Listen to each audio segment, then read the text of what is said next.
Aldatu nahi duzu Googleen pasahitza? Agian inoiz ez dugu egiten, baina batzuetan derrigor egin behar dugu.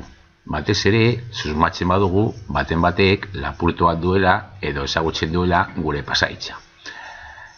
Ikusiko dugu nola egin. Horretarako berriro joango gara gure kontura, sakatuko dugu gure ikonoan eta kudeatu Googleko kontua.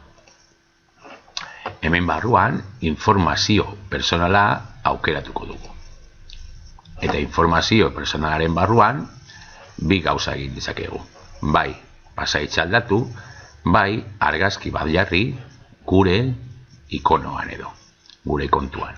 Horretarako kargatu aldugu argazki bat ordenagailutik edo bilatu aldugu ordenagailuan ditugun edo albumean ditugun argazkien artean.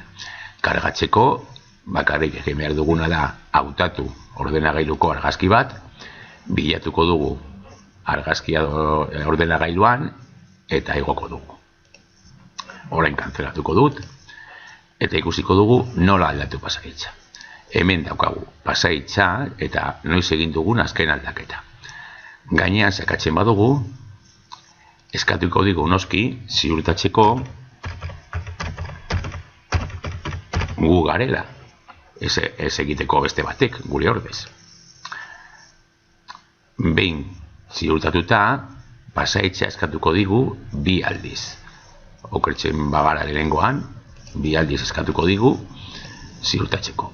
Idatziko dugu lehengoan, berriro idatziko dugu bigarren lehiotxoan, eta aldatu pasahitza sakatuko dugu.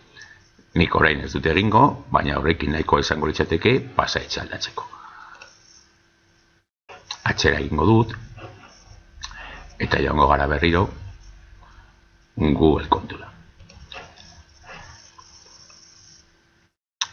Itxiko dugu eta Gmailean gaude berriro. Batzuetan, konturatu zara, pasahitz bat sartzerakoan, web horri bateko pasahitza edo horrelakorik, Googleek esaten dizula ia gorde nahi duzun. Hori baita ere gestionatuak dugu. Gorde nahi ditugu, ez ditugu gorde nahi, ikusiko dugu nola egin. Berriro joango gara gure kontura, baina orain erabiliko dugu beste bide bat. Goiko ikonoan sakatuko dugu, eta hor bertan egingo ditugu kontraseñas, pasahitzak. Hemen, kontraseñas barruan, badaukagu lehenengo aukera. Preguntar si quiero guardar contraseñas. Gorde nahi ditut, bai ala ez. Berak, galdetzeko, ala ez galdetzeko, ia nahi dugun gorde. Nahi baduzu ez galdetzea, hori. Kendu edo aktibatu. Eta hemendik bera ikusia ditugu gordeta dauden pasahitzak. Nik adibidez oso gutxi daukat, kontu hau oso gutxi erabiltzen dut, eta orduan badaukat bakarrik pasahitz bat gordeta. Contraseñas que nunca se guardan, hor barruan, ez dago ez ere, baina zuek ukatzen duzuenean leku batean gordetzeko, hemen agertuko dira, ukatu dituzunak.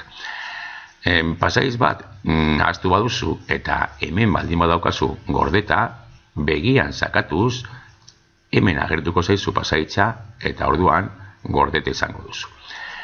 Hemen beti bezala, fidatu behar gara, ziurra dena ala ez. Suposatzen da, nahiko ziurra dela, eta berak gordetzen dituela pasahitzak, nahiko abestuta daudela.